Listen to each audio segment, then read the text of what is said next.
आपल्या इंग्रजी या विषयाचा आता युनिट 2 आपण सुरू करणार आहोत, ज्याचं नाव आहे व्होकॅब्युलरी म्हणजेच शब्दसंपत्ती। आणि मी नेहमी म्हणते त्याप्रमाणे या परीक्षेमध्ये तुम्हाला जितके जास्त शब्द पाठ असतील, तुमच्या संग्रहामध्ये जितके जास्त इंग्रजी शब्द असतील, तितकी ही परीक्षा तुम्हाला सोपी जाणार आहे। शब्दांवर आधारित हा युनिट असल्यामुळे जास्तीत जास्त शब्दांचं पाठांतर तुम्हाला करायचं आहे। आणि त्या संबंधित आपला हा तिसरा धडा आहे, ज्याचं नाव आहे correlating words with pictures, action words and describing words, म्हणजेच क्रियावाचक शब्दांचे व वर्णनात्मक शब्दांचे चित्रांशी परस्पर संबंध जोडणे। पहा, या उपघटकावरील प्रश्नामध्ये एखादे चित्र दिलेले असते। तुम्हाला परीक्षेमध्ये एखादं चित्र दिलेलं असतं, त्यातील कृतीदर्शक वर्णनात्मक शब्द ओळखायचे ज्ञान आवश्यक असते। आता आपण काही ॲक्शन वर्ड्सचा म्हणजेच क्रियावाचक शब्दांचा अभ्यास करणार आहोत।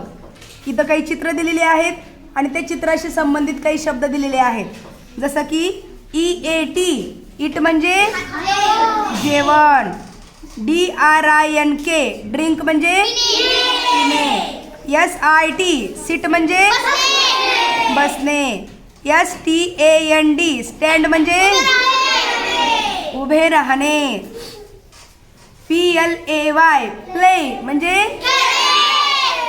WALK वॉक म्हणजे RUN रन म्हणजे धावणे पळणे, JUMP जंप म्हणजे SWIM स्विम म्हणजे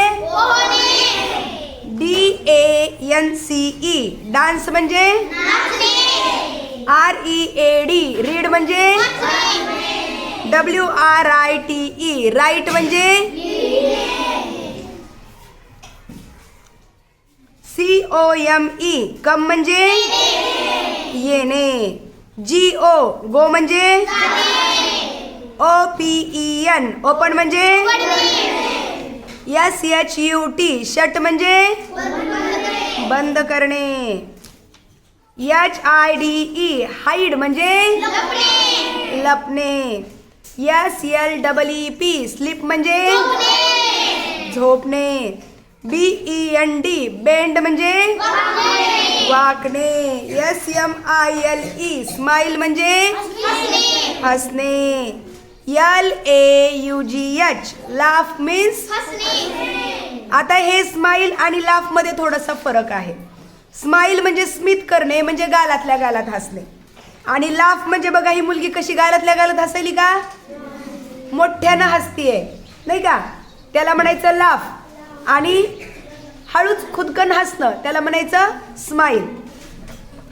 CRY क्राय म्हणजे WEEP वीप म्हणजे रडण्यासाठी हे दोन्ही शब्द आहेत। THROW थ्रो म्हणजे फेकणे। पहा, नाम अथवा सर्वनामाविषयी अधिक माहिती सांगणाऱ्या शब्दाला डिस्क्रायबिंग वर्ड किंवा ॲडजेक्टिव्ह म्हणतात। म्हणजेच यापूर्वी पण मी तुम्हाला सांगितलं होतं बघा, Ram is a clever boy म्हणजेच राम हा हुशार मुलगा आहे। या वाक्यामध्ये नाम कोणतं आहे? नाम म्हणजे एखाद्या व्यक्तीचं नाव, राम। राम बद्दल जास्त माहिती, राम कसा आहे? हुशार आहे।